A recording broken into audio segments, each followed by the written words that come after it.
Well, howdy there, Internet people. It's Bo again. So, today we are going to talk about Arkansas and how the cat and mouse game that is taking place all over the country has reached there.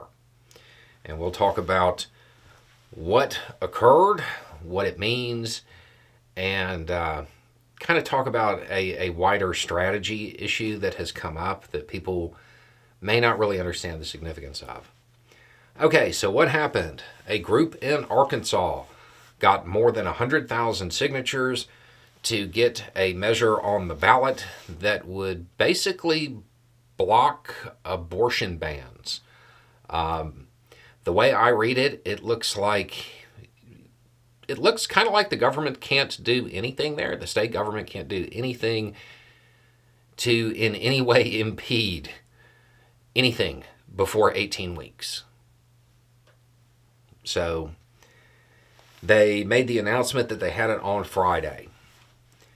Okay, this is playing out all over the country.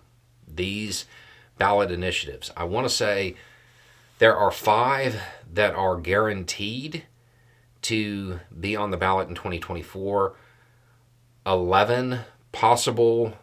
As far as signatures, I know we talked about Arizona doing this recently. Nebraska did it too. I don't think we even covered that one.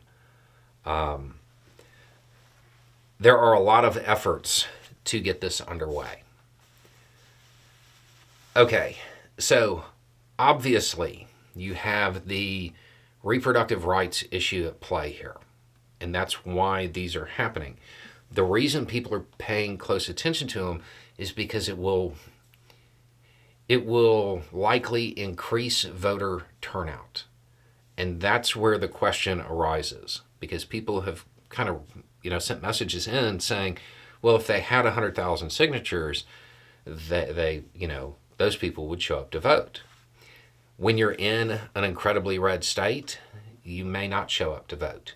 Not for the candidates, because you may not have a realistic expectation of your vote mattering. However, in this case, this is something that may drive people to the polls.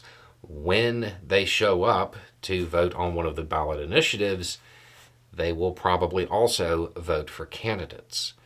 So from a strategic standpoint, the movements that are pushing for wider reproductive rights, whether they like it or not, they are aligned electorally with the Democratic Party, because every one of these ballot initiatives is going to end up helping them in some way. So that's why the Democratic Party is so interested in keeping track of these and knowing what's going on, because it will likely increase voter turnout. And even if it isn't significant, it creates a situation where the Republican Party has to kind of weigh and guess how much influence it's going to have. And if they determine it's going to have an impact, well, then they have to spend money in races that normally they really wouldn't have to spend a lot of money in. So that's the strategic aspect of what's going on. The idea is that these will bring people to the polls that under other circumstances may not come. And that is why the battle over these ballot initiatives is taking place everywhere. The suits over the phrasing of the ballots, the challenging of the petitions, and all of this. It's high stakes, even though it seems kind of boring. But this is one of those things that realistically could have a pretty big outcome in a lot of races, have a pretty big influence. Anyway, it's just a thought. Y'all have a good day.